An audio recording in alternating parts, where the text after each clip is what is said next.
Hello, today on my channel you will hear an amazing story about life. I hope you enjoy this story. This one struck me to the core. Honestly, I still can't forget it. Enjoy watching. Julianne walked home from work and knew no one was waiting for her there. Every day she walked along this road, a busy stretch ahead of her. There was a market here and it was always full of all sorts of rabble. Now there were homeless boys at the gate begging, "Auntie, give me some bread."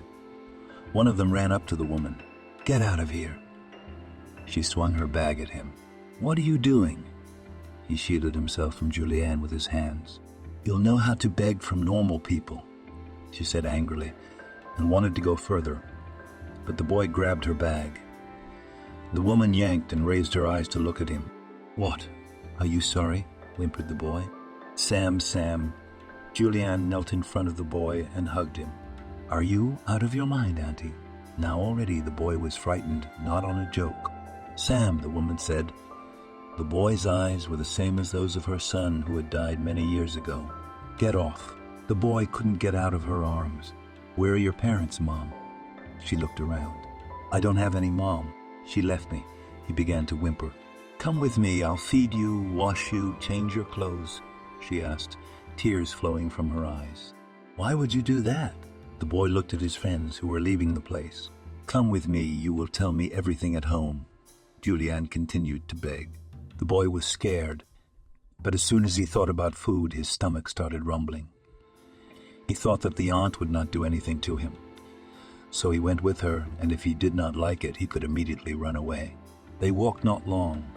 Soon in the distance showed a high-rise building, where a woman lived. "Do you live here?" the boy asked. "Yes." They entered the entrance. "I see," looked around the boy. "Come on in." She pushed him into the apartment hallway. "No need to push." The boy turned to her. Sorry. Julianne didn't mean to offend the boy. They walked together to the room. There the woman made the boy take off his dirty clothes. "I don't want to," he resisted. "What's your name?" Julianne asked him. "Stan," grudgingly answered the boy. "Come on, Stan, you wash up now and I'll make something to eat," she said in a friendly manner. When he heard about the food again, he agreed to everything. Stan went to the bathroom. There he threw off the rags he was wearing and then stood under the shower. After that, he put on the warm and soft robe Julianne had given him. "Now that's different," the woman looked at the boy as he came out. The kitchen smelled like a very deliciously cooked meal. "Can I eat and go now?" Stan asked the kind aunt. "Where are you going until you tell me everything?" "I will not let you go anywhere." She hoped that a miracle would happen. After this conversation, the woman and the boy went into the kitchen. There she sat him down at the table, put potatoes with meat in a plate, bread, milk. Everything was on the table. The boy pounced on the food as if he hadn't eaten for a week. "Don't hurry. No one will take him away," Juliana said affectionately. She hadn't fed or cared for anyone for so long that now she wanted to feed and warm this homeless boy. And then there were those eyes that looked up at her. "Thank you," he said with his mouth full. "Eat." She stroked the boy's hair. "You're gonna leave me here tonight too?" Stan looked at the woman. "Where would you go?" Only now Julianne thought that this kid might steal something from her. "To friends," he said naively. "What friends? Look at you. Tell me where you're from. How did you end up on the street?" Stan finished. Now the hostess washed the plate, put it in its place, and took the guest into the room. "Can I turn on the TV?" He looked at the coveted screen. Of course, the woman gave him the remote control. Then for a few minutes, the boy watched everything that was shown there. Julianne couldn't take her eyes off him. She decided for herself that she had to keep Stan. But how to do it had to be figured out. "Where do you live?" was the first question Julianne asked him. "If I tell you, you'll send me back." He almost cried, and he shrank back into a ball. "I'm not sending you anywhere." The woman crouched down beside him. She wanted him to believe her. She was willing to do anything to make him believe her. The woman had lost her son, and now, in Stan, she saw him. "I ran away from the orphanage." He wouldn't look at her. "Okay, what happened before that? Why were you there?" the landlady wanted to know. "I had a mom and a grandmother," he said. What's your mom's name and where is she now? Julianne interrogated him directly. She died and her name was Kira.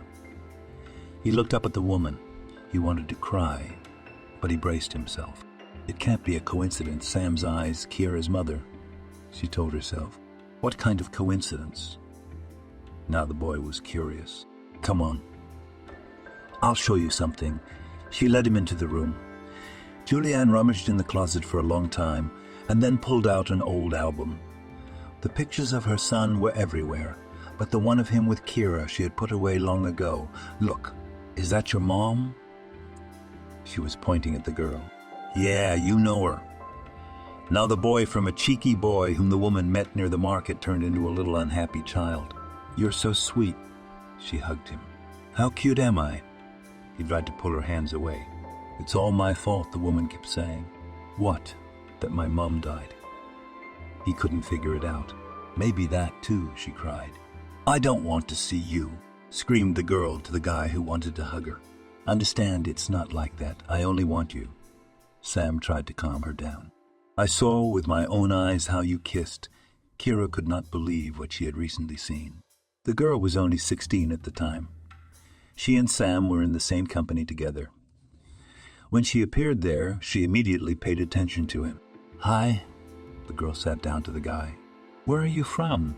He was surprised. Came with the girls. She pointed at her friends. Sam, the young man, introduced himself. Kira. She smiled. Then the guy picked up the guitar, ran his hand over the strings. Do you know any songs? He asked her. Yeah. She was laughing the whole time. So let's sing together, he asked her. Hey, Kira, you just got here and you've already taken Sam for a ride, her friends told her. I didn't take anyone. She was embarrassed. So are we going to sing a song? The young man kept up with her. Yes, now. She turned to him. Kira knew a lot of songs because she used to be in a company where a lot of guys had already served, so they could sing and play the guitar. Wow, I don't know that one, Sam told her after Kira sang and he played it. Now you know. She looked at the young man. She was really interested in talking to him. They sang many more songs throughout the day. It seemed as if everyone who was around for the couple didn't exist. In the evening, when Kira was about to go home, Sam volunteered to walk her home. They walked outside together. What about us? Her friends asked her. Well, there are two of you. You'll walk, Sam answered them instead of her. It seemed to her that they were offended by her. They talked about something with Sam all the way. He made the girl laugh, and when they came to her house, the guy kissed her. What are you doing? She was surprised and scared at the same time. You can't, he smiled. I don't know. It was so sudden. They had just met today, and here he was kissing her goodbye. Will you come tomorrow? He didn't want to let her go. Yeah, she was looking right at him. I'll be waiting. He leaned over and grazed her cheek with his lips again. The girl was pleased. Bye. She grabbed the handle of the front door. See you tomorrow, he waved and went home. When Kira entered the house, she smelled something musty. Her parents were asleep. Not to say the girl had a decent family, and she was very embarrassed about it. When she walked to her room and went to the mirror, she saw that the denim jacket Sam had given her was still on. She breathed in the smell of his perfume. She liked the young man and wanted to see him again. Talking to someone about how today had gone, she couldn't, so she worried everything to herself. The next day, when classes were over, the girl didn't go home. She went straight to where her new company was gathering. Hey, saw that Sam and a few other guys were already there. Oh, what's so early? Saw the guy, she brought him a Jean jacket. I came right after school. She wouldn't lie. So are we going to sing some more? The guy patted the seat that was next to him, thus showing her to sit there. Of course, Kira really liked being here. What other songs do you know? He asked her. Oh, I know a lot of things. She began to remember different songs. The guy played the motif and she sang. Toward evening, other guys and girls started coming in. Look at her. She's already here, one of her friends said. Why didn't she wait for us? I don't know. I wanted to see Sam as soon as possible. She could feel him looking at her. I see Kira's in love, one of the girls said. and the guy they were talking about hugged her. "Shall we go?" He nodded at the door. "Where to?" She didn't understand. "Come on," he held out his hand to her. The girl got up. They went out, and no sooner had the door closed than they started kissing. And not like yesterday on the cheek, today was all grown up. Now every day Kira started coming to this company, almost all the time they were together with Sam. That lasted practically a week and a half, and then Natalie came. It was her day off that day. Her mom had made Kira do some work at home, so she came later than usual. She opened the door and immediately saw the picture. Some girl sitting on Sam's lap. They were kissing. "And I thought you only did that to me," she said, and closed the doors. It hurt so bad inside that she couldn't put it into words. The tears were choking her. "Kira!" The guy jumped up and ran after her. "Stay away from me." The girl was hysterical. "It's not what you thought. Let me explain." The young man asked her, "What am I supposed to think? It's a good thing I didn't catch you in bed yet." That's when the girl came out to them. "Sam, who's that?" she asked the guy. "Meet Kiera, and this is Natalie." The guy introduced them to each other. "You still have the nerve to introduce us?" screamed the one who was crying. "Calm down. This is my ex-girlfriend." He wanted to take Kira's hand. "What? Ex-girlfriend?" Natalie was astonished. "You see, you got sick. Kira came to us and I disappeared." He started to justify himself to her. "You're an asshole." The girl slapped him and walked away from them. "Yes, I agree that asshole grated," bruised place Sam. "Stay alone." Kira turned around and walked away. She didn't want to be here anymore. She walked down the street and sobbed. How could he do this to her? Yes, they had only been dating for a little while, but that was enough. And what was he thinking when he started dating her without breaking up with the other one? And the girlfriend's also good. They were in this company before the girl. Why didn't they warn him that Sam had a girlfriend? That's how she came home, even though she didn't want to be here. "Selena, hi." On Monday at school, Kira met her friend, whom she was friends with before. Why all of a sudden? She was surprised because it had been so long since they'd spoken. Just decided to remember the old days. Kira was lying a little. She wanted to have a friend. She had to go out with someone. "Well, hello, if you're not kidding." Selena answered her. "Are we going out tonight?" Kira asked her. "If you want to, let's go." Selena had girlfriends, but they were all on different companies, so she agreed with Kira. In the evening, they packed up and went for a walk around the city. They chatted, reminisced, laughed, wanted to remember what they had fought about, but couldn't. Both of them were laughing about it. "Would you pick me up tomorrow?" Kira asked her. "How about right after school?" Selena's parents wouldn't let her go for a long time. "As you wish, we can go after school," said the girl. A very strong friendship developed between them, but soon it was the end of school. So the girls traveled to different cities to enroll. "We'll see each other on weekends," Kira said. "Okay," Selena agreed with her, and they parted until the weekend. While the girl was in college, she had made a lot of acquaintances. One guy she even managed to live with for a while. But Kira couldn't forget about Sam. One summer, when they had already graduated, Selena and Kira met again in their town. They talked about their personal lives. "You know Sam, don't you?" Kira asked Sveta. She didn't understand why Kira was asking her that. "I used to be friends with him." She told her story, which was over very quickly. "I see." The friend sympathized with her. "Listen, my sister invites me to a birthday party in another city. Come with me?" "Why, you can. It's summer now." "You don't need to go anywhere, and the study has come to an end," agreed with her friend. They arrived. There was rented an institution in which the party was held. The girls took a table. The invited people kept coming and coming. "Kiera," she heard from behind her. "Sam." She turned around and was very surprised. "What are you doing here?" he asked her. "I came for a birthday party." She looked at the birthday girl. "I was invited too," the young man admitted. "In all this time that has passed, the guy has already managed to serve in the army and return. While the celebration was going on, Sam looked at Kira the whole time. He realized that so many years had passed, and now she could live with someone else, husband, children. But he could not approach her. He could not. Then he would not forgive himself for it. "Shall we dance?" He approached her when the slow music started playing. "Okay," she agreed, stood up, and followed the young man. During the dance, they hardly talked about anything, just looked at each other. "Where do you live now?" he asked her. "I just graduated. I came to the city where my parents live," she told him. "And you?" "And I, where it turns out, I work on shift. Sometime I live with my mom. Sometime alone. We are provided with housing," he admitted. Kira thought that you can't step into the same river twice. And what if he had a wife and children? She had the same fears as Sam. When the party was over, it was time to go home. "Can I walk you home?" the young man asked Kira. No need. I'll walk myself," she said. Together with Sveta, they stopped at her sister's house, who lived very close to the place of celebration. Kira took her purse, went out into the street, and with a quick step, went to the house where she was to spend the night. "Hey, you!" she heard from outside. The girl had already seen the entranceway where she had to go out. "What do you want me?"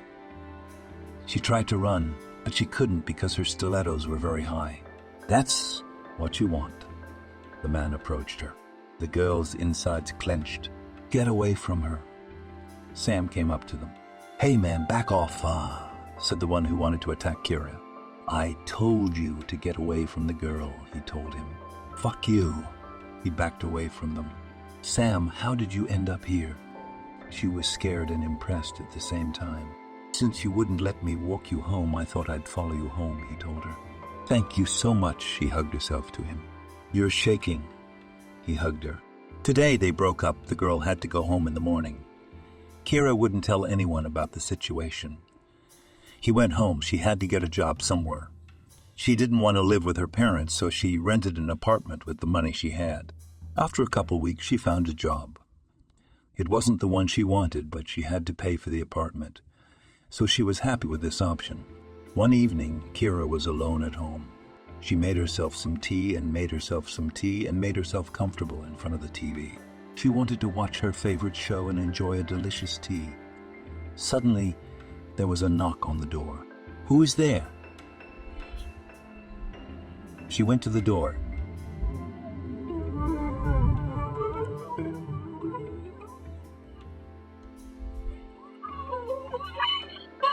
"Kira, open up, it's me, Sam," he said from behind the door.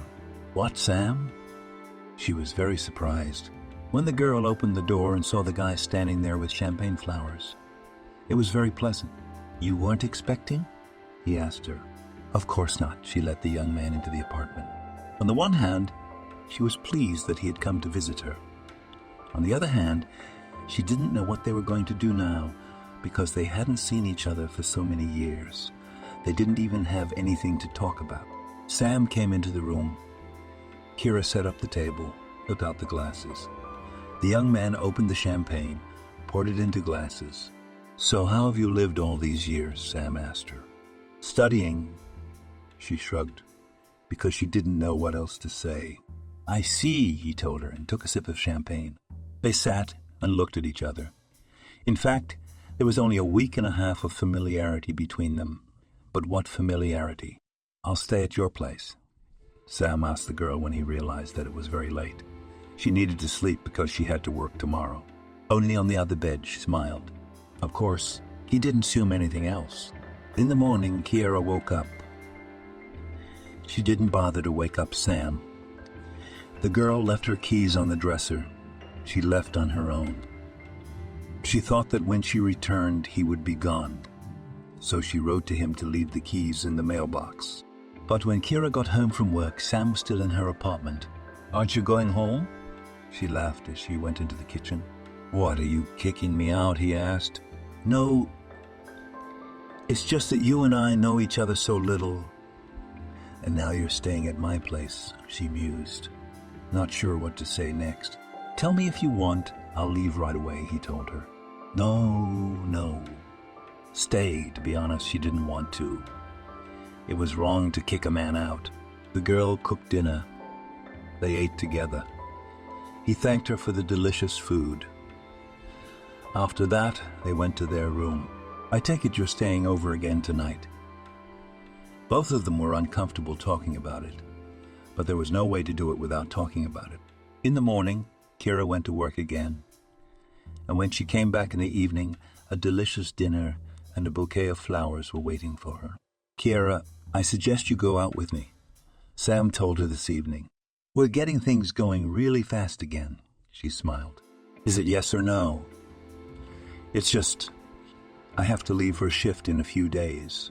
I didn't want to leave just like that without your answer, he told her. Okay, let's give it a try, she told him. The girl herself did not know why she was so strongly drawn to this man. For 2 more days they stayed together. By now, they were already hugging and kissing like they had done before. Sam left and they returned their phone calls, but it wasn't enough for Kira. She missed her young man so much she thought about him every minute. When he arrived, he didn't go to his mom. He went straight to the girl. Hello, my love. He hugged her at home and, as usual, did not forget to give her a flower at the meeting. Come in. I've got so much to cook. She turned him on. Sam washed his hands and went into the kitchen. The next day, when Kira went to work, she got a call from Sam's mother. Mo, the girl answered. Hello, Kira, she asked her. Yes, and you, Julianne, she asked her back. I guessed, the woman said. What did you want? Kira had never met this woman before. To ask about Sam if he's here and what he's doing, the woman said in a stern voice. He's here. He's at my place now, Kira answered modestly. Good, that makes me happy. After that, the woman hung up the phone. After this conversation, Kira thought she would get things going with Sam's mom. She came home in the evening and started asking her lover how they lived as a family and what was going on with them in general. What was the character of the woman who raised him? You know, I will not say that she is very good, but not very bad, he answered her ambiguously. Well, do you think she will accept me into your family or not? For some reason, Kira had her doubts. What are you saying, of course? Who will love the son? That will love her. He was surprised at what she said. I don't know, I'm kind of scared. Kira was cooking again. They liked to spend time together. The only time they didn't was when Sam had to leave. When he left again, Kira was more homesick than ever. She herself didn't know why this was happening. They had been together for about 4 months now, and he still hadn't introduced her to her mom. Look, Sam, she said to him one day. Yeah, I'm all ears. He put his mind off things, and he only had eyes for the girl. The landlady called me this afternoon. Said she's putting it on the market.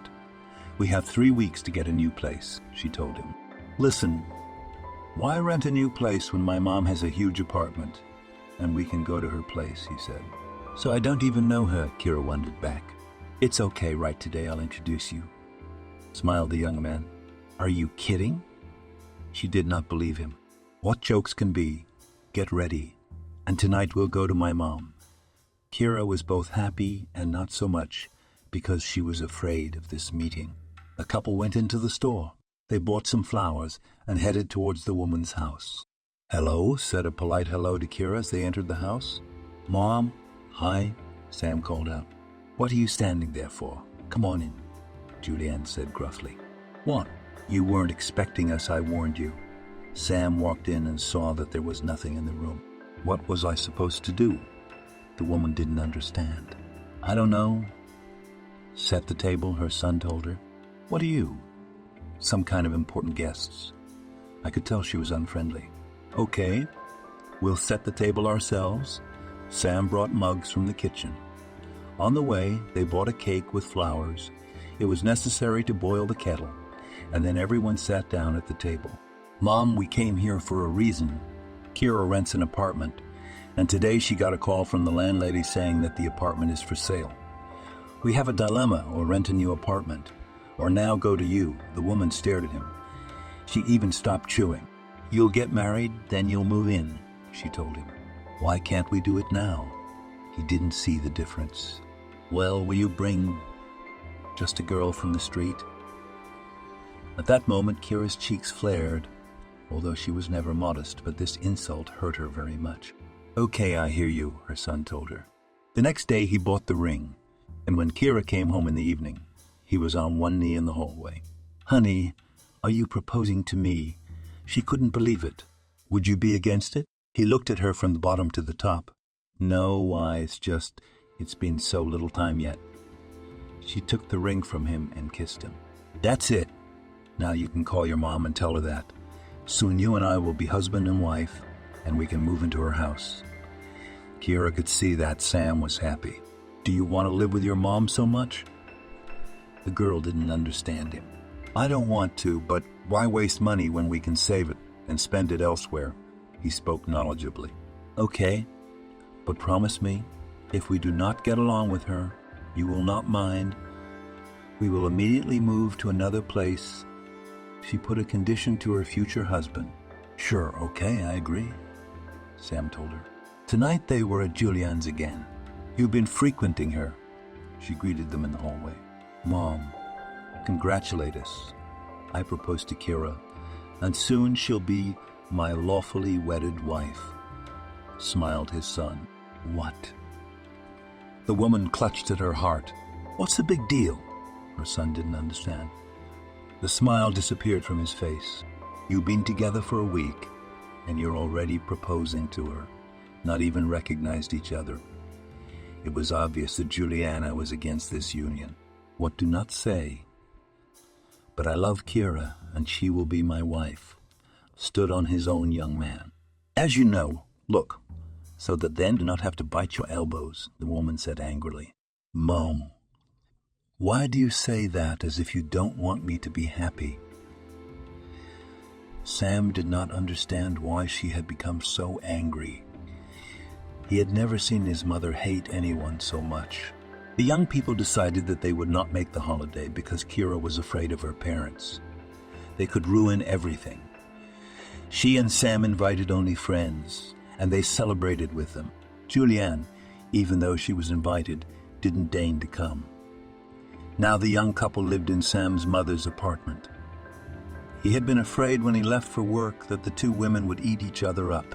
Sam knew only one thing for sure, that he loved Kira very much and did not want to give her to anyone in offense, even his own mother.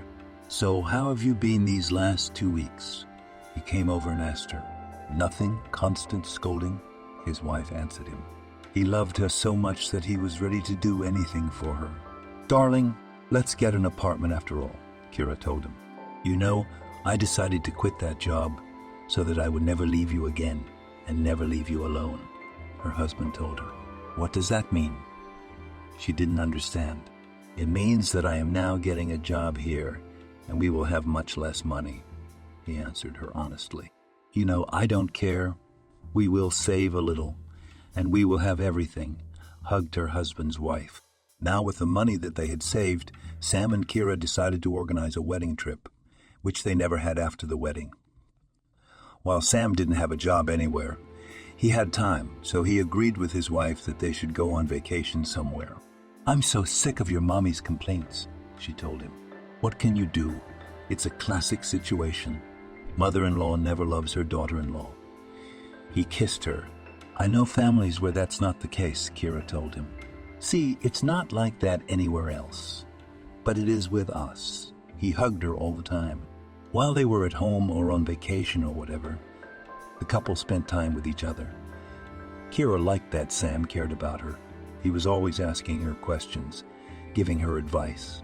They were invited to a party, and Kira waited for her husband at home to tell him the news. "Honey, Selena's getting married and she's invited us to her house for the party," she told him when he got home from work. "That's great. We hadn't gotten out anywhere in a while." He was always happy when she was around. With 2 weeks to go until the wedding, Sam helped her pick out her dress, and she helped him pick out his suit. "I think we're going to have a great time," he told her as they stood in the hallway. "Ready. I'm counting on it too." She was a little sick this morning, so she was worried about how it was going to go. "You look a little pale." Sam looked at her. "Don't worry. It's okay. Just a little sick," she told him. "Come on. Hang in there, or don't you want to go anywhere?" I didn't want to make my wife feel worse. No, it's my friend. It's her wedding. We can't not go, she smiled. She was really feeling much better now. When they got to the restaurant, there were already a lot of people there. Sam and Kira took the seats that had been assigned to them. As the young man expected, everything was going very cheerfully. The host was incendiary. He arranged various contests, made jokes, everyone around them laughed. "Why don't you eat and drink anything?" Sam turned to his wife. "You know, I can't seem to get anything down my throat," she told him. "If you want, we can go home." Sam took her hand. "No. Come on. Let's stay a little longer. I can see you're having fun. What's it got to do with me?" She was in favor of them being here. "I think of you first and then myself." That's what he always told her. It's okay. I'll drink some water and everything will be fine," Kira reassured him. And indeed, some time passed and everything did go away. Her head stopped spinning. She didn't feel nauseous. "Shall we go dancing?" He gave her his hand, and they walked to the center of the room. "Do you remember when we danced at Selena's sister's birthday party like that?" the girl said in his ear. "Of course. How can I forget that? You know what I regret the most on Selene? That when you were in school, I missed you and didn't get you back. So I lost so many years." He held her like she was some kind of jewel. That was it. Time was gone. There was no coming back. Kira thought about that situation often, but there was really nothing to be done. And so the time came when the parents handed over the family hearth to the young people. The bride threw the bouquet, the groom the garter, and in the center of the hall rolled out a huge cake. When they had already tasted it, it was time to go home. "Selena, I congratulate you again. Be happy. Have everything in your family. I'm so happy for you," hugged Kira friend. "Thank you," thanked her, thanked Sam. "For what? I don't understand." "For inviting Kira to my birthday party, and who knows, we might not have met." He hugged her too. The couple packed up and left the restaurant. They walked through the park. There wasn't much here, just beautiful manicured lawns and benches. "Why don't we sit down?" Sam asked Kira. "Yeah, I could use some fresh air," she said. They walked to the back and sat down on a bench. "How nice." The girl looked around. It was absolutely deserted. "Yes," her husband confirmed her words. They sat, remembering how their acquaintance passed, how foolishly they parted last time. "Tell me, did you really feel nothing for this Natalie?" Kira asked the question that had tormented her all these years. "You see, we'd been friends with that group for days and months. And there, everyone just split into pairs. No one confessed their love to anyone. No one asked anyone to be friends. Natalie and I happened to be alone, and I was just walking my girlfriend home," he started to explain. He looked confused. He kept throwing up his hands. It was obvious that Sam didn't know what to say. "And then what?" The girl wanted to hear everything.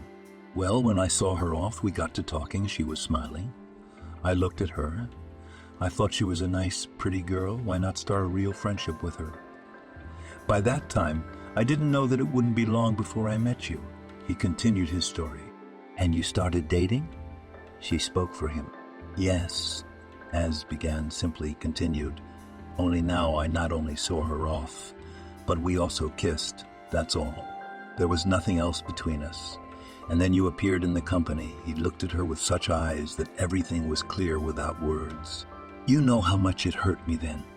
I never opened up to anyone. You were the first such person. I didn't even realize how it all happened. It seemed that Kira was going to cry. Come to me, my love. You know how I scolded myself for that act. I don't know how it all turned out, why I didn't say anything. I put it all down to my youth and stupidity." He was sitting next to her now, and she could feel him. "Hey man, you want to share a chick?" They heard it from outside. "What?" Sam turned around. What they heard was a strange man walking toward them. You couldn't tell if he was drunk or sober, but he acted as if he were insane. "Look, we're here on a date with my wife. If you could leave us alone. Sam tried to talk to him politely. What are you talking about? Who's sitting here with his wife at this time of night? Pick up a girl somewhere, he told him rudely. How dare you talk about my wife like that? Sam took a swing at him. What can you do? The stranger laughed. Kira could see his toothless mouth. Please don't, Kira jumped up from the bench. You see, the woman is talking and you're waving your hands around. The one who wanted to ruin his date came closer. Come on, Kira. Let's go home. Sam took her hand. Okay, I'll go myself. The stranger bent low over them. Then he ran away from them, away from where he had originally come from. Kira was sitting there. She was so scared her hands were shaking. Sam was silent. Sam, why aren't you saying anything? She felt him rest his head on her shoulder. You wanted to go home? She took his hand, and at that moment, his head slipped off her shoulder. Sam, what's wrong with you? She jumped up from the bench and he fell on top of her. Maya, screamed Kira in a voice that was not her own. Help! Somebody help! She saw that there was a knife sticking out of her husband's back. The girl started thrashing around. She didn't know what to do in such situations. Finally, she called the ambulance. They said they would come, but the car was not there for a very long time. Or it just seemed that way to Kira. It was the first time she was in such a situation. They were brought to the hospital. Sam was taken somewhere. Kira stayed waiting in the corridor. After a while, the doctor came out of the room. He looked at Kira with guilty eyes. Unfortunately, nothing could be done. The injuries were incompatible with life. He waved his hands. No, she screamed and fell to her knees in front of him. It was very painful. Her heart tore inside. The girl did not know what she should do now. The main thing is how to go to his mother and tell this terrible news. Hello, approached her investigator. It was necessary to testify about what happened there in the park. Yes, she shook her head. Her mind was jumbled. Do you remember this man? They sat down on the couch in the hallway. I don't know. Nothing was clear now.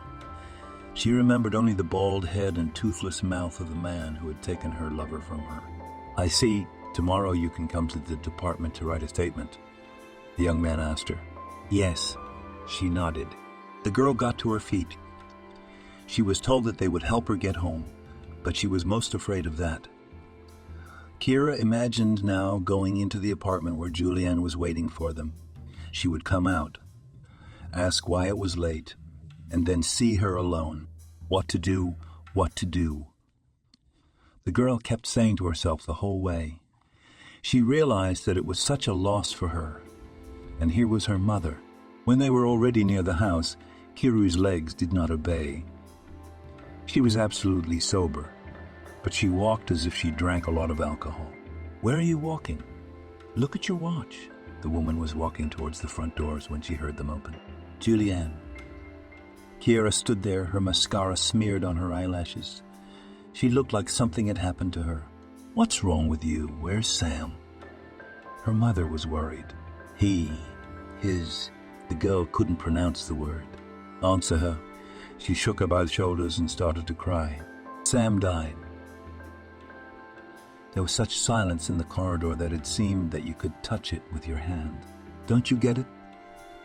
Her mother sat down on the chair that was there. Come on, I'll tell you everything. Took her daughter-in-law by the hand. They went to the room. There they sat on the sofa. Kira went to the kitchen, dosed herself and Juliana with a sedative. Because of you. The woman asked simply without any emotion. Please don't. I already blame myself for everything. Kira cried next to her. Sonny. Suddenly the woman shouted in a low voice. She fell to the floor and began to bang her head. Calm down. Tried to lift her girl, but now nothing helped. All night mother and wife did not sleep. Each experienced in her own way her grief. The next day both went to the department. There the women spent a lot of time. Questions were the same and the same. Kira was tired of answering them. All this only more depressing. And then there was a funeral. This day, the girl almost does not remember. Everything was like a fog. She saw her beloved. He lay as if alive. But Kira knew that it was not so. Get up, fell on the grave, and screamed Juliana, but it was no longer possible. When everyone who had come to say goodbye to Sam had dispersed, the mother-in-law and daughter-in-law were left alone. For the first few weeks, when both were grief-stricken, no one said anything to anyone. 40 days passed and then few more weeks. It's your fault that now my son is not here. One night came to Kira's room mother-in-law. What are you saying? The girl was frightened. She had been feeling very bad lately. She thought it was an echo of the misfortune that had happened to them. That's what I'm saying. She walked out and slammed the doors. The next day, Kira packed up and went to the hospital to find out what was going on with her body. My dear, so you're expecting a little one? The woman doctor rejoiced her. What's that? She didn't know whether to cheer or cry. It was Sam who had left her a final greeting from himself.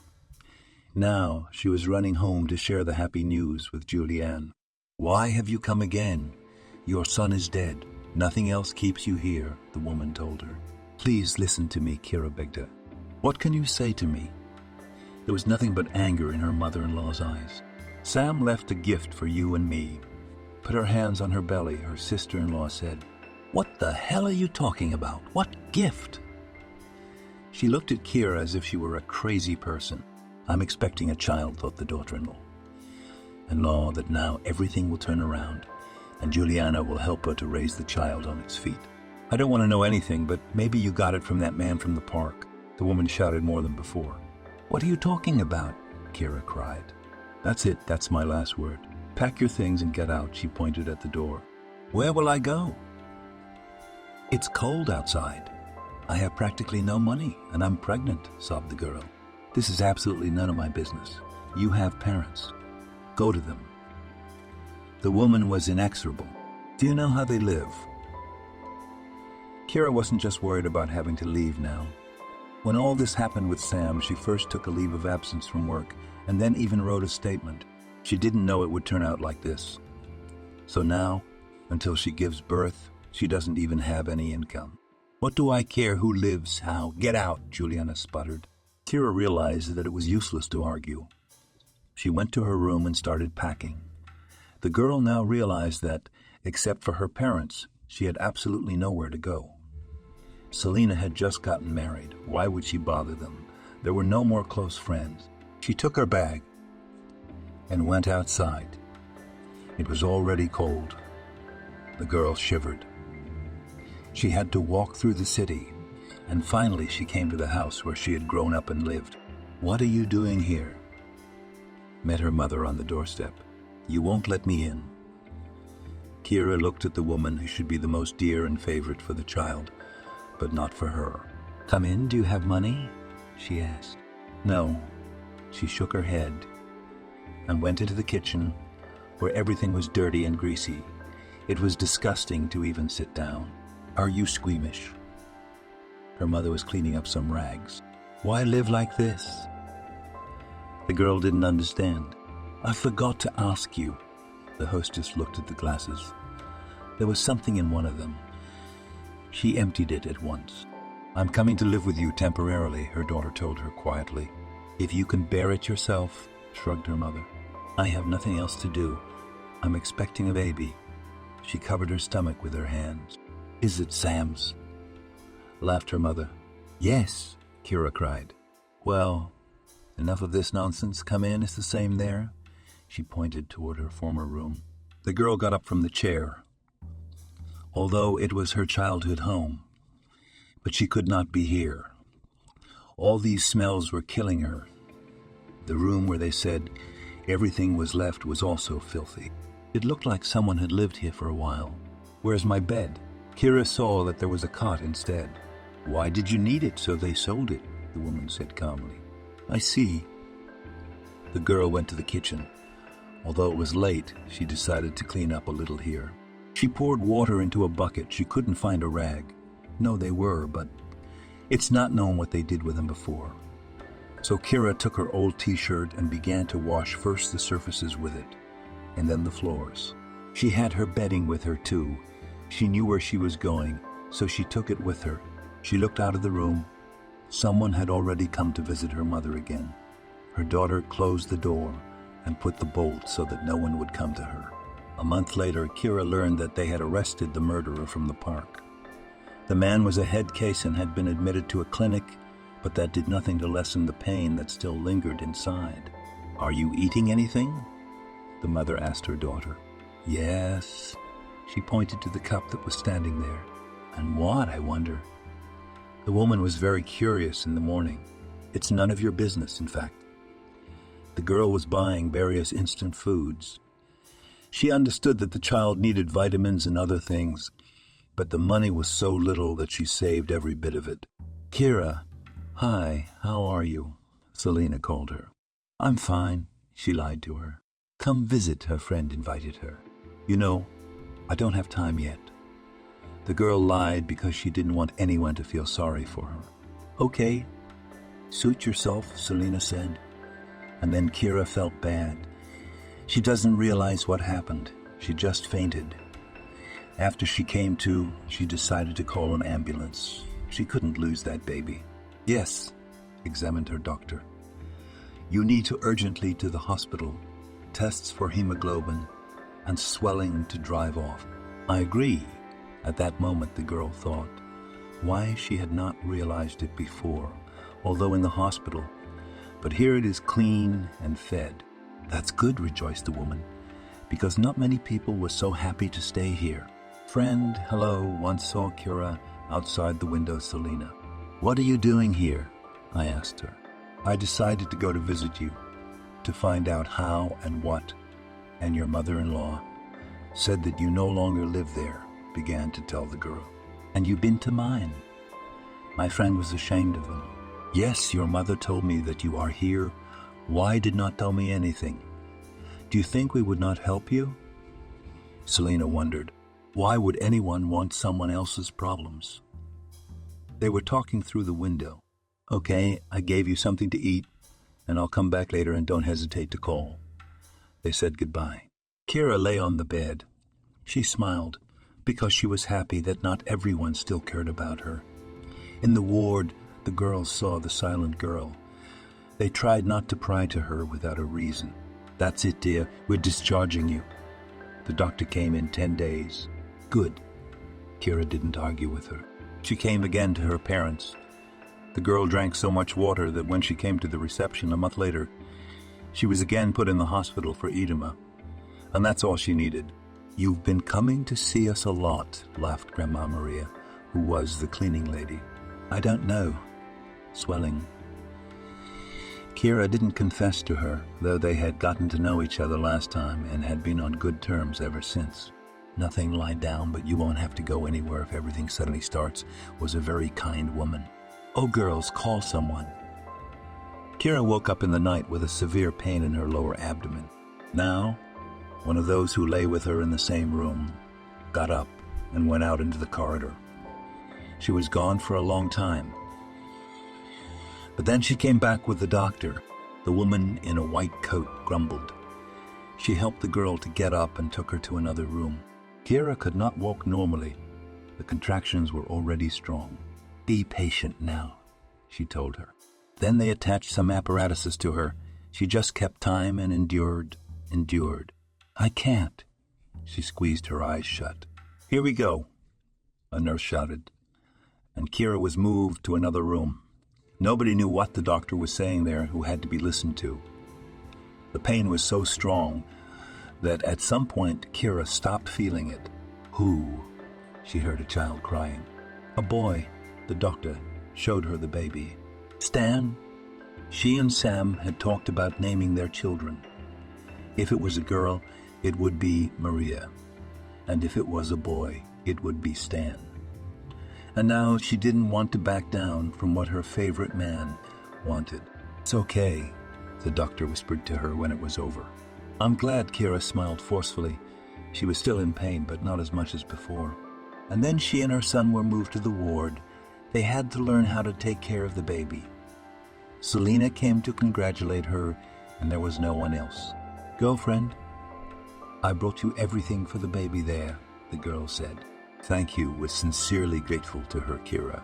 Now she thought that soon she would have to go home, and there, such conditions, how to raise a child.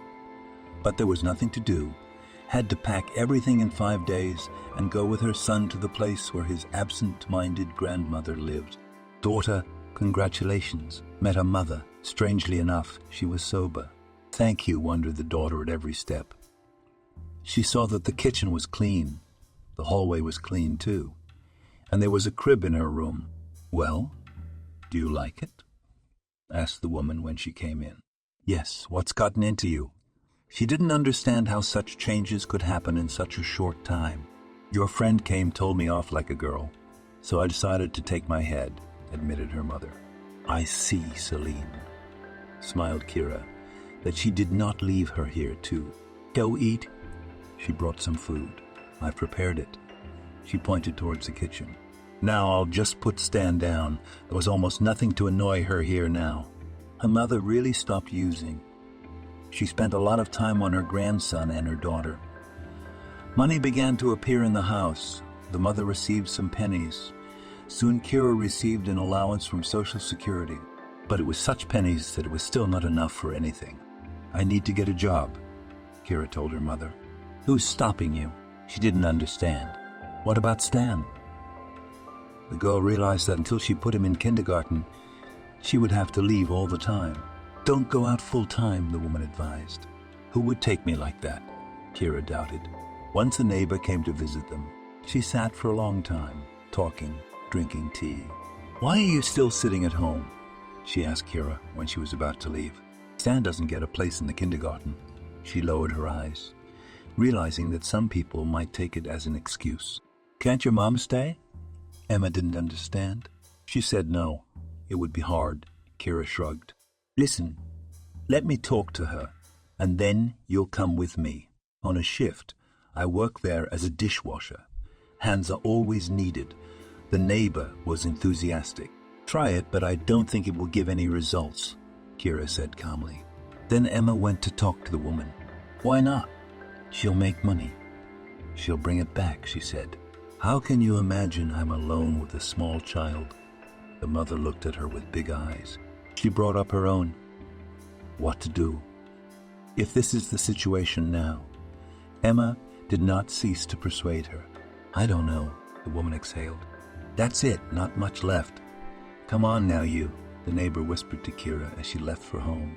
Kira put Stan to bed and went back to her mother's kitchen. Mom, please, let's at least try, she told her. Okay, but if it doesn't work out, we're going back to the way things were. She almost made it a condition. Okay, I agree, she hugged and kissed the woman. The next day, Kira went to Emma, asked her everything. In a week, they had to go to the place where the woman worked. And I'm sure I'll be taken there, doubted the girl. I was taken, and I also came, Emma argued. Okay, I'll try, I agree, Kira said, her last word. That's a smart girl. At least the child will have everything, praised her neighbor. All the documents were ready. Now it was just a matter of waiting for the day when they would board the train that would take them to a faraway place. Come here, Kira called her son, who by this moment was only 2 years old. The boy smiled and ran to Mommy. Isn't it a pity to leave such a little one? Asked her mother. And what to do while other options I do not see, told her daughter. All right, go look. As if not to regret later, the woman still doubted in this idea. A few days later, Emma and Kira hurried with their things to the train station. Already in a couple of days they would be where the neighbor worked. She was telling Kira how and what awaited her there. I will manage, she said confidently, as long as they take me. I'm sure it won't be a problem, Emma said. They arrived at the place. They were taken by car for a long time. When they arrived, it turned out that it was a very small village where almost only men worked. Women only in the office. They were cooks, dishwashers, and a few other people who cleaned the rooms and did other work. Hello. Kira handed her papers to the man who sat behind the desk. Yes, thanks, Emma. We could never use an extra hand. He looked at the girl and smiled. So you're taking me. She couldn't believe it was being done so quickly. Sure, he smirked. But you can handle it because a lot of people leave after the first shift and never come back. I can handle it, she assured him. We'll see. He signed all the papers, and now Emma was showing her around. I can't say anything bad so far. I like everything, the girl said. That's it. Don't think about anything else, advised her neighbor, now a friend and colleague. They started to work. Yes, it was not easy, but Kira never complained, did not even say a word that she was tired or something else. A month passed. They had to go home. Did you get your paycheck? Emma asked before they drove to the station. I don't know. Kira really hadn't looked. When she pulled her phone out of her pocket and looked at the screen, her eyes got a little bigger. What, surprised? Her roommate asked her. To be honest, yes, she nodded her head. Divide by 2 because a month will be home now. They were already boarding the train. Even if so, it's still good. Kira began to plan what and where she would spend, because it was necessary to buy a lot. When the women arrived home, they received good news. Stan was given a place in the kindergarten, which was good. And also he finally got a survivor's pension, which meant that there would be more money in the family. As they say, good for good, congratulated Kira Emma. Today she didn't come home empty-handed. For her son, she bought things, toys, and a lot of different food. She wanted to sit at the table on the occasion of receiving the first paycheck. Mom ran towards her son. It had only been a month, and it seemed to her that he had become so grown up. Hello, my favorite. She spoke to him as she had once spoken to Sam. Kira couldn't look into her son's eyes, for he looked so much like his father. They got ready, not forgetting to call Emma, who had come to visit in the evening. There were salads, cutlets, juice, and nothing else on the table. Kira was afraid of hounding her mother again, who hadn't tasted anything for a year. They didn't even talk about it in the house so as not to tempt anyone. Now, when are you coming back? She asked her daughter. In a month, Emma answered for her. Obviously, that meant that the grandmother would have to take the boy to kindergarten herself. We'll manage, won't we? Kira asked Stan. Yes, he laughed and shook his head. During the whole month, the mother did not leave her son's side. They sang songs together, read poems, went for walks, and did everything they did. The days passed very quickly, and now it was time to leave again. Well, time would pass quickly. She said goodbye to her loved ones. I love you, hugged her son by the neck. And I love you. You are the most precious thing in my life. She tried not to cry. When she got on the train, tears ran down her cheeks. Work continued. Emma and Kira came and went, everything adjusted. Kira, hello, once the boss who was hiring her came up to her. Good afternoon, Robert. She said hello to him. Why so formal? You can just say your name, he told her. I can't do that, you're the boss, she said back. Okay, you'll get used to it, he took her hand. What are you doing? She looked at it. Kira, I like you. Why don't we sit down one night? I don't even know. She was embarrassed. Come on, stop being embarrassed. I'm single. You're single, why don't we try? He said ingratiatingly. How do you know I'm single? She glanced over to where the girls were working. Emma must have told her, the girl thought. Pretty much everyone here knows about everyone else. He followed her gaze. Okay, I'll think about it, the girl agreed. That's fine, he smiled and let go of her hand. Kira wouldn't tell anyone about the conversation with her boss. She was digesting it internally. What if she said yes to him and he just took advantage? And that was it. There were a million thoughts in her head. A couple days later, Robert approached her again with the same question. Okay, we'll sit with you, but just talk for now. She was very embarrassed about it. I don't insist on more than that. He was pleased. In the evening, she came to him. There was wine and some appetizers on the table. The girl sat down across from him. Kira, tell me about yourself, Robert asked. What is there to tell? She was very embarrassed. Then the man poured amber liquid into glasses, he thought, thus relaxing her. How do you live? Why are you so pretty and alone? My husband died, she said, but she wasn't going to go into details. I'm sorry, he realized. It still hurt her. That's okay, she told him. So what? You're all alone now. Robert wanted to know everything about this woman. She had a hold on him. Why alone? I have a son, Stan. She smiled when she remembered that. I see. He looked out the window. He liked this woman. But he didn't really want to raise other people's children. So they sat there saying something to each other. It was obvious the conversation wasn't going well. I guess I'll go. It's late. She got up from her seat. He wanted to take her hand, but Kira pulled it away. Okay, just a little longer and we should go anyway. She sat back down to where she was before. We'll still sit with you like this, right? He asked her. Of course she saw that this man was kind and could be socialized with. I'm glad for that answer. He stood up and walked over to her. Kira, though embarrassed, let him hug her goodbye, but no more. Are you starting to have affairs with the chief? Emma asked her in her room. How did you know? I couldn't understand how the rumor had spread so fast. What are you doing? You can't make a move here. Everyone knows everything, laughed her friend. Well, I won't say it's a fling, but we had a date, she blushed. Well, you're a neighbor, you don't waste time, she said. Come on, Kira waved her off. After this date, Robert repeatedly invited the girl. She agreed, but they met exclusively in his office. When she went home, he flooded her with messages and calls. Mommy, why can't I come with you? Little Stan would ask her. You see, honey, you can't go there with little kids. She didn't know what to tell her son about where she worked. Once again, she left the boy alone with his mom, and she and Emma left again.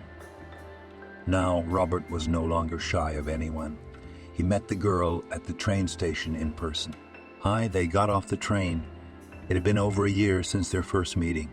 How I missed you, the man said, and hugged the girl. In the evening, they met as usual.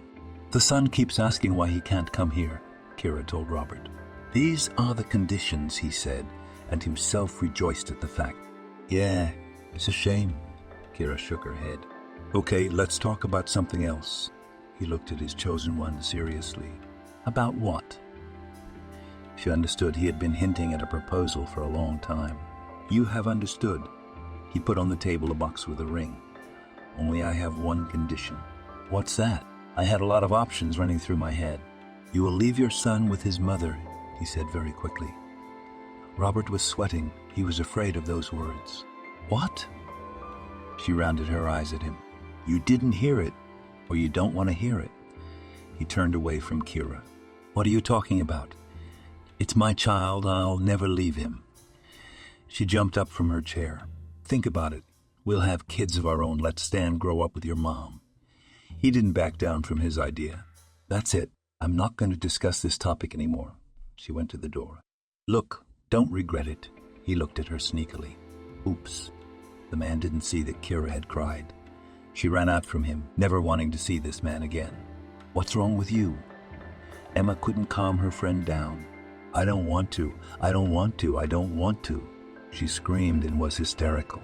Calm down, smile, and agree. And yourself stall, advised the neighbor when Kira told her everything. How can you even think of such a thing? Continued sobbing girl. All tell him that you will think about it, or you no longer work here. The woman hugged Kira. Okay, I'll try, promised the girl. The next day she went to Robert's house. Hi. She didn't look him in the eye. Come to your senses. He was smiling. I'll think about your proposal, Kira promised him. That's good. He walked over to her. Just don't rush it. It's a difficult decision, she asked. It's all for you, Robert realized that she wasn't going anywhere from work, which meant that the kid would stay there at home for now. When Kira and Emma once again arrived home, she immediately ran up to her son, hugged him. Mommy, what are you doing? The boy snuggled up to her too. How much I missed you, she cried. I love you. Stan kissed her cheek. They walked together to the room where Mom began laying out the presents and the rest of the things she had brought with her. Kira, along with her son, spent all the time together, and then she had to leave again.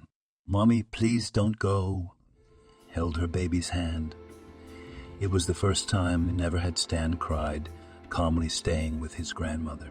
Honey, you know I won't be gone long. Time will fly by quickly and Mommy will come again. She crouched down in front of him. "No," he shouted and stomped his feet. "That's it, Kira. That's enough." Long goodbyes, unnecessary tears, pulled her Emma into the train. They watched the child tantruming and the train pull away from the platform. Kira didn't understand what had happened to Stan. He never behaved like that, and now it was as if he wasn't her son at all. The girl cried all the way, and at the station she had puffy eyes. "Darling, what's wrong?" Robert ran up to her. "It's all right." She snuggled up to him. She liked this man after all. They came to the place where they worked. But after a few days, Robert called Kira to him. "Hi, what's up?"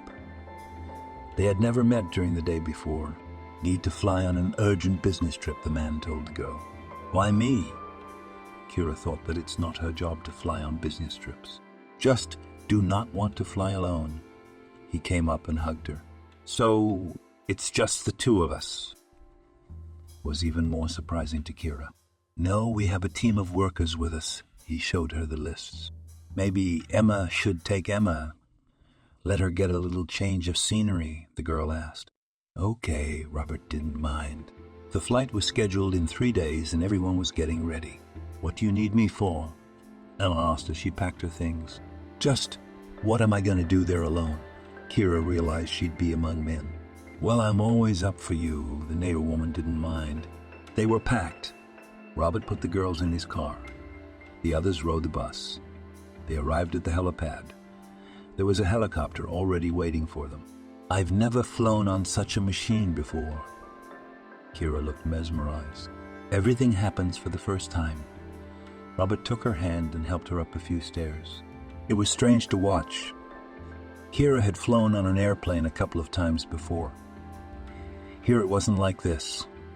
Around the edges of the cabin were seats or something, benches for people to sit on. In the middle were bags and other luggage that someone had handed over, or just parcels for remote villages. "Scary," Kira whispered to Robert. "Take the headphones." He handed them to her. "And what?" The girl didn't understand. "Close your eyes and listen to music," he advised her. Kira did as the man told her, and when the engine started and they began to take off, it seemed to her that she was riding the back of a truck. It was the same way they had once traveled to the potato patch at school. Not a few minutes later, the helicopter shook really hard. "What's that?" Kira was really scared. "It's okay. It happens," the man said, but Kira saw his cauldrons turn white as he gripped the handrails. And then the humming of the engine died down. It was obvious that the propeller had stopped spinning. "Robert," was the last thing the girl shouted. And then there was a violent impact, a fire. The man, though he was of imposing form, he himself does not realize. Perhaps it was the situation that affected him. He slipped through the broken little porthole window. From behind the black smoke, nothing could be seen, but Robert couldn't leave Kira here. He loved her. Everyone was in a panic. The co-pilot was badly wounded. His head was punctured, but he was conscious. The commander, on the other hand, showed no signs of life. "Kira!" the man shouted. "Kira!" No one answered him, and then he saw her. The girl was lying under the seats, her head and face covered in blood. Beloved, he tried to lift her in his arms. The ambulance was rushing to them, but it was very difficult to get there. Finally, the car arrived. It was very scary. Robert was injured himself, but he tried to help others. He saw that Kira was unconscious, but she was breathing. But Emma? No, and several other passengers were dead. Out of 15 people, including the crew, only 5 were still alive. How could it be? How could it be? The man couldn't calm down. He rode in the ambulance and kept repeating the same thing. At the medical center where they were brought, they were given first aid, but urgently needed to go to the hospital. It turned out that Robert's collarbone was broken, and he didn't even feel it. "I'll go with her," he told the medics as Kira and the rest of the wounded were being loaded into the helicopter. Good. No one resisted. They flew to the hospital where everyone was placed in rooms. The man stayed close to the woman he liked the whole time. A few days had passed, and Kira still hadn't come to her senses. "Doctor, what's wrong with her?" The man kept asking. "She is in a coma. She has a strong concussion. Thank God that she stayed alive, and wait only answered him. 5 days passed. Robert sat at Kira's bedside, and suddenly he saw her wiggle her fingers. "Beloved," revived the man. He ran out into the corridor to call the doctor. People immediately gathered in the ward. Robert was forced out into the corridor. There was a commotion.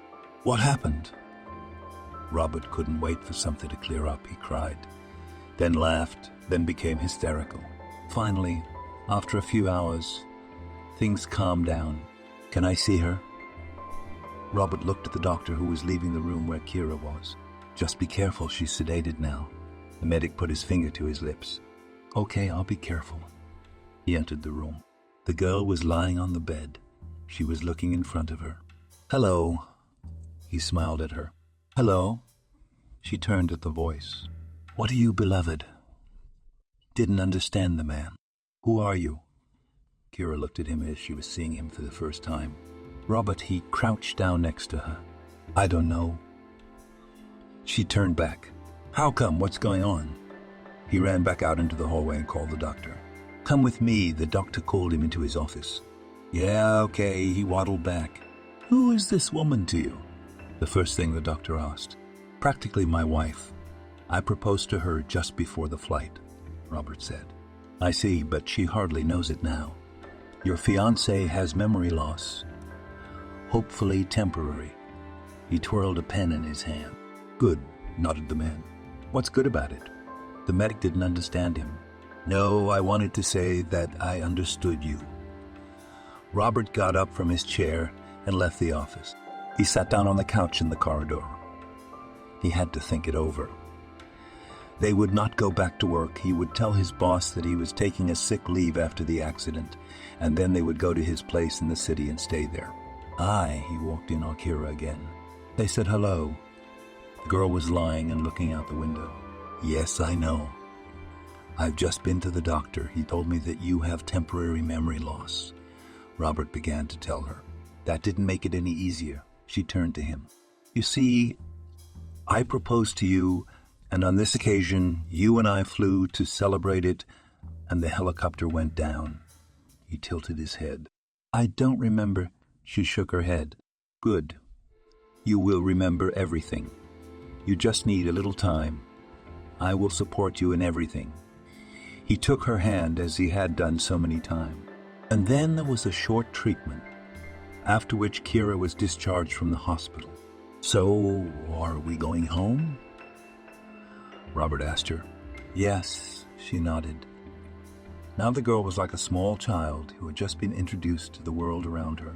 They arrived at the house where the man lived. Kira entered the house. She looked around. "So what do you think?"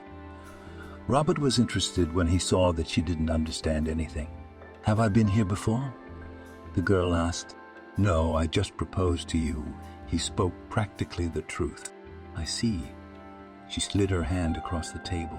"Believe me, things will be different for us now," he assured her. "Yeah."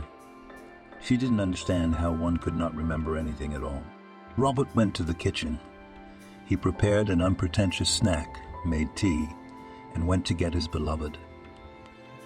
When they had eaten a little, the man called her to take a little walk. "And what are we going to do next?" she asked.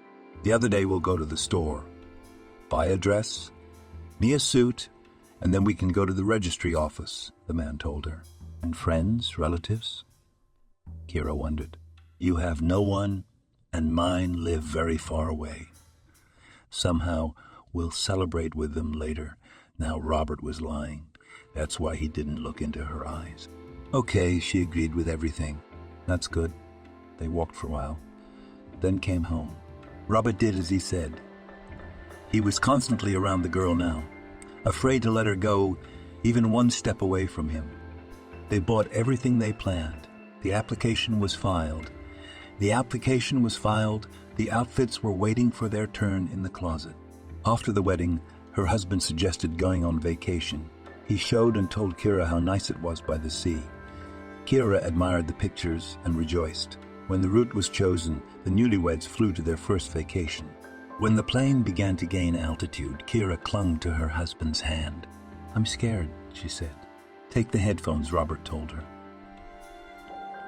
At that moment, there was a kind of déjà vu in Kira's mind, as if it had already happened to her, 8 months after they had been in the crash. "Have you told me this before?" She looked at him surprised. "Told me what?" He was puzzled. Those words, "we were flying somewhere." She clutched at straws. "You're confused. Calm down. It's all nerves." Now, for the first time, Robert thought about what would happen if she remembered everything. She would hate him. But there was no more talk of anything to do with the past. They flew quietly. The vacation was at the highest level. Kira liked everything. "I feel so good with you," she hugged her husband when they flew back. At home, everything was fine. Between Robert and Kira was a complete understanding. "Darling, I need to go to work," her husband once told her. "Where to?" she wondered. Here at the local factory, he would offer a good position there. "I want to work too," she asked him. "Great, now I'll get a job and then I'll pull you up." Robert came and hugged her. "And we'll be together everywhere, at home and at work." She put her arms around his neck and looked up at him. "Yes," he nodded. Robert went to work. Kira sat at home. She dusted, washed the floors, cooked lunches, dinners, waited for her lover, and he came with flowers and gifts. "Robert, tell me, was I fat before?" she asked her husband. "Why did you think so?" He wondered why she was asking such questions. "Today, when I was in the shower, I saw that I have big stretch marks in my stomach area." She lifted up her t-shirt and showed him. Maybe earlier, before we met, he didn't know what to say. "Why were you so scared?" She looked into his eyes. "It's okay," he smiled, but it didn't come out very naturally. They had been together for 2 years. "Okay, bygones," she waved her hand. She could see she was embarrassing her husband with these questions. "Come here." He pulled her close and kissed her. Family life continued. Everyone was happy. Robert continued to work and Kira stayed at home. "Why don't we have children?" she asked him a question one day. "I don't know." They had already talked about it, but Robert tried to avoid it. "Why don't we go to the hospital and get checked out?" Kira asked. "If you want, we can do it," agreed the husband and wife. "And maybe change the climate." She hinted at a vacation. "Okay, just need to wait a little bit." He counted how much time he had left before the vacation. "I agree." She clapped her hands. "Then you can look at the vouchers," he instructed her. Kira was so happy it seemed to her that everything in her life was perfect. She was the woman she loved and she loved herself. She opened the tours that were offered on the internet. She started looking. In the evening, when Robert came home, Kira showed him everything. He approved. "That's it. Now only to pack the suitcases and all." On the road, they lay in bed in the evening. "I understand you." She kissed him. The next few days, while her husband was at work, Kira diligently packed the suitcases. When the day came, they drove to the airport. "Stan, stay away from your sister," the woman yelled at her son. Kira turned sharply at them. She was looking at the boy who was about 9 years old. Something flashed through her mind, but she didn't have time to catch the thought. "Honey, what's wrong?" Her husband saw Kira turn pale. "I know that name, who I had named Stan, a friend, an ex-husband who—" She looked at Robert. "I don't know." He looked around, his eyes were running. "We're not going anywhere. I have to find out everything." The girl was thrashing around the airport. "Stan, stop it," the woman wouldn't calm down. "Why are you yelling at him?" Kira asked her, shaking. "He's my son. I can do what I want," she said. My son, Kira said quietly. "Either we go or we're going to be late." Robert took her under the elbow. "I told you we're not going anywhere. I have a son." "I don't know," he began to stammer, and pull out of her arms. "Robert, tell me, what kind of life did I have before that accident?" The woman was almost crying. "Let's go." He didn't want to stay here any longer. They couldn't call a cab for a long time. Then Robert called his friend to come get them. "How long are you going to keep quiet?" Kira asked as they waited for the friend. "Sam will come now, drive us, and we'll talk at home." The man was getting more and more annoyed. "Sam, that's the name I know too." She looked up at him. "So what? Anna, Catherine, Emma. How many names are there in the world? Whether you've seen or heard them, he couldn't contain himself any longer. Emma. Kiara saw the car pull up. So, Robert sat in the front seat. Why not Anna?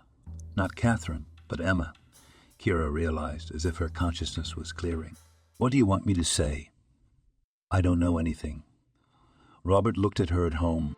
I don't understand, sat back in her chair. Kiara. What is not clear? You came to us to work, told everything the man knew about her. And the children? Surely must have known about them. She cried. Stan, he shook his head and turned back to the window. How could you? After all these years, where's my son now? Jumped to her feet and started beating her back with her fists. Sorry, I did not want children, and you would not agree to such terms. He did not turn around. What else? Wasn't expecting her. Nothing good. Emma, Robert said. Who's that, my daughter? Kira dreaded that answer. No. The friend you came with opened the closet, pulled out the medicine cabinet, and popped some pills the man had taken. What's wrong with her? The girl's hands were shaking with nerves. She died in that accident where you lost your memory, he said. My God, that's why no one was looking for me. Kira covered her eyes with her hands. Here, Robert handed her her old cell phone with the pictures and everything. Why didn't you give me this before? She cried uncontrollably. Afraid of losing you, he said simply, and went into the room. There was a boy in the pictures. Her son, Kira, remembered a lot of things at once. Her mother's little house, Sam, how bad she had felt. She looked up, looked out the window. I need to go there, she told the man. Let's go, I'm on vacation anyway. He seemed resigned to the fact that he no longer had a wife. The woman and the man got into the car and drove to where Kira used to live. The drive took quite a while. They even had to stop for Robert to rest. And then they drove again. Along the way, Kira remembered more and more details from her past. Wow. So many years and just one word had given her such a jolt she couldn't get over it. The doctor had talked about it, had given away information that Robert had also withheld. What kind of love is it then? If you've been abusing me all this time, and the baby. At that moment, she remembered how Stan hadn't wanted to let her go then. At the train station, were you unhappy with me? Robert was crying now. He was ashamed of those tears, but he couldn't help it. I don't want to talk about it, Kira admitted. Finally, they arrived at the house where the girl's mother lived. She recognized him immediately. And when she entered, the smell that had never been weathered from there before. Mom! She shouted. Dibs on me. A shaggy and drunken woman came out into the corridor, began to cross herself. Calm down. It's me, passed her daughter. How can this be? She was talking out of her ass. Where's Stan? Where's my baby? Kira screamed hysterically. I'm sorry. Mother looked at her. What? She stopped. He's gone? She looked at her with empty eyes that held nothing, neither pity nor fear. Mom, what are you saying? He's not here. Where is he? Kira felt like she was about to lose her mind. When Emma was brought in, no one knew where you were, and they couldn't tell you. They made an inquiry at work. Said she'd flown away. Had an accident. No one knew what happened next. I decided that the orphanage would be better. My mother poured herself a drink. What are you saying? The girl sat down on a chair. She imagined what her boy had to go through. Yes, my fault. The woman did not look at her. A dress. Kira held out her hand. I don't know. The mother raised another stack. Stop it. She knocked it out of the woman's hands. I took him to the Social Security office, said that his mother died, but I can't. I wrote a refusal, the woman admitted. How did she die? There were no supporting documents.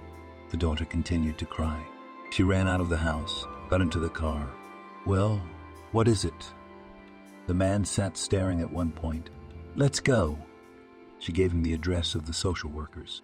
She burst into the social worker's office, showed her papers. Where did you give my child? She started to get hysterical there. Woman, calm down, muttered one of them. How can I calm down if I haven't seen my son for so many years?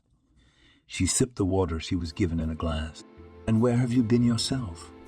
They wondered. I had a big accident. Lost my memory, Kira cried again. Here is the address. Go, hope everything will be fine. After you know something, be sure to contact us, asked her social workers. Okay, thank you. Kira realized that it was not their fault. Why yell at them? She sat in the car again, handed the piece of paper with the address to her husband. Are you sure? He looked at his wife. Are you still asking? She looked at him so much that he even got goosebumps. They were on their way to where her boy was supposed to be. Hello. She entered the institution, where they didn't want to let her in at first. But Robert had arranged it. What do you want? The director saw the woman bursting into the building. Where's my son? She said the boy's name. Yes, we had one. But he behaved abominably, and we sent him to another institution. The man felt sorry for the woman for some reason. He didn't know what had happened to her or where she'd been all these years, but she seemed unhappy. I'll never find him. She squatted down. Here, he handed her a business card with a phone number on it. What's this? She didn't understand. Call. It's the director, the man advised. Thank you. She turned away, took out her phone, dialed the number. Kira spoke for a few seconds, then turned to the man she had just spoken to and cried. What? He was ready to help her, even though he didn't even know her name. He ran away, she said hopelessly. A long time ago. We've had it too. Do you want me to help you? The principal took a liking to her. Yeah, did you find Stan after he escaped? She didn't know where to find a clue. Yes, at the local market with the beggars, but that was a few years ago, the man recalled. Kira, she introduced herself because she realized they'd never met. Archie, he nodded. We went to that market, I know where it is. She ran towards the exit. Thank you. Robert waited. Now more than ever, he wanted to help his woman. She got into the car and gave another address. Good, he started the car. They arrived and saw that there were a lot of boys hanging around the market. It was obvious that they were not from families. Kira ran out of the car and immediately rushed towards them. Stan, she yelled as she ran up to them. Auntie, what do you want? One of them came up to her. I'm looking for my son. His name is Stan, she said, while she looked at the others. There's no Stan here. He looked back at his friend. If you give me money, I'll tell you where your son is. Another boy joined in. Sure now. She went back to the car. What are they telling you? Robert was curious. Beloved, please give me money. They promised to tell me where my boy is, she asked her husband. You're crazy. They'd sell their mother for money. They don't know anything. He didn't want to splurge. I said, give me the money. She screamed. All right, but you'll see that it will be. He pulled out of his wallet one bill. Thank you. No longer listened to his wife. She turned back to the guys who had already huddled together in a pack and were waiting for her. What's up? The one asking for money was looking at her. Here. She handed him the money. You're not giving enough for your son. He twisted it in his hand. I don't have any more, she lied. She didn't want to go back to her husband. Come on, tell her what you know. The other one poked him in the shoulder. His aunt took him away probably 3 days ago, he said. Aunt? What aunt? Kira realized that her search might end there. I think she lives in that house over there. The boy pointed in the direction. Kira turned around. Tears sprang from her eyes. It was the house she had once lived in. The house her mother-in-law had thrown her out of after her son died, even though she was pregnant. Julianne, she has connections. It's her grandson. Let her help, and she probably knows everyone in the house. Kira headed for her former mother-in-law's driveway. She came to the entrance, opened the door. She didn't want to meet this woman again, but for the sake of her son, she was ready to do a lot. Kira, where are you going? She heard her husband's voice before the doors closed. Nowhere. she said into the droning emptiness of the entryway. She went up to the floor where she and Sam had come so many times. So many memories flooding back at once. She knocked on the door. No one opened it for a long time, but then she heard footsteps. "Who's there?" came a woman's voice. "Julianne, it's Kira," she answered. "What do you want here?" Stared at her as she opened the doors. "You see my son, your grandson." She started gibbering, and at that moment he saw a boy behind her, very thin. But those eyes she wouldn't have mistaken even if she hadn't seen him for 100 years. "Stan," the landlady turned to him. "Son," Kira sat down. "Son." Julianne stared at her. "Can I come in?" Kira asked. "Come in." The ex-mother-in-law didn't want the former mother-in-law to talk about them in the house again. "Thank you." The girl couldn't believe she'd found him. "Where have you been for so long that the guy was given to the orphanage? He says that you died." Began at first in a stern and rough voice, the woman. Then she saw the boy looking at her. "Come here." She held out her hands to him. "Mommy," he said uncertainly. "Yes, it's me." She pulled Stan to her. "Grandma said you died," he cried. Now he was no longer embarrassed by his tears. It was partly true she couldn't speak quietly. The tears were choking her. "Kira, stop stomping around. Let's go to the kitchen. I'll make some tea," Julianne called out to them. "I thought you wouldn't let me on the doorstep." She got up but didn't let her son's hand out of hers. "What happened to you?" she asked when they were still in the hallway. "I was in a terrible accident. We crashed in a helicopter," Kira said, looking at her son all the time. "So you didn't die," the woman kept saying. "Yes, but lost her memory, and now I remember everything." Did not go into detail, former daughter-in-law. "And your mother?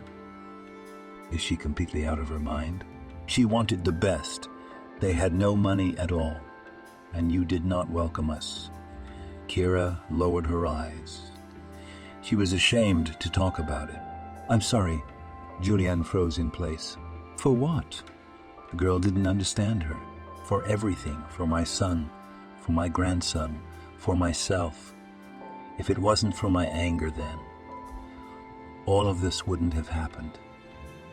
A tear crawled down her cheek. "It's all in the past. Let's forget it like a terrible dream." Kira turned to her son. How much he looked like his father. They were sitting in the kitchen, drinking tea, and talking about how miracles do happen. Stan had to hit on his grandmother, not just anyone, and she didn't push him away. She brought him home, fed him, made him drunk. "Let's go." Mom held out her hand to her son. "Where to?" He looked at Julianne. "We need to get your papers," Kira said.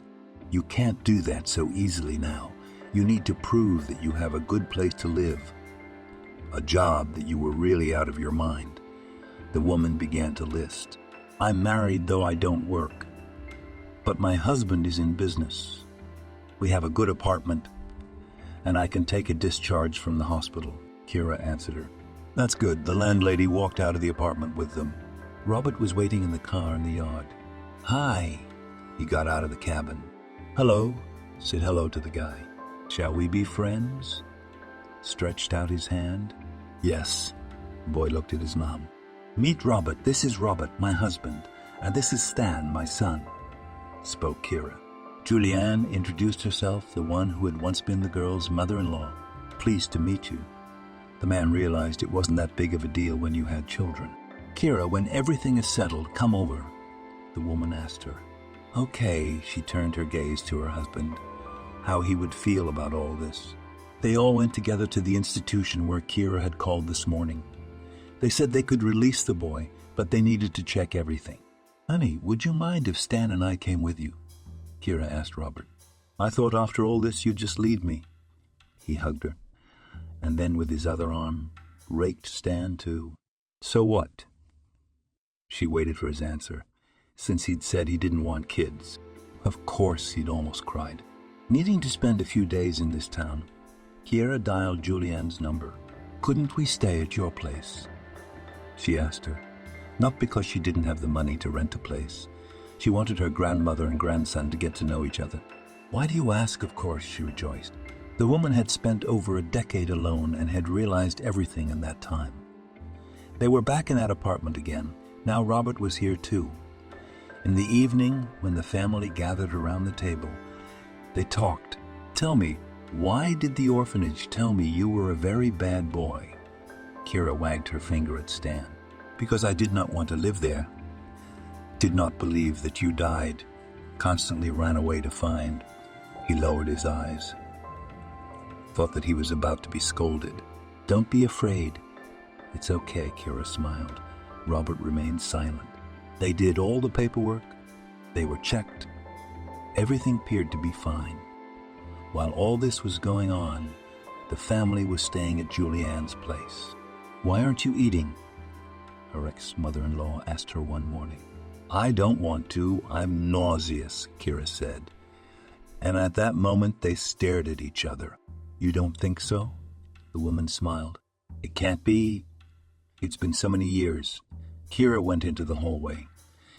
She always had Tess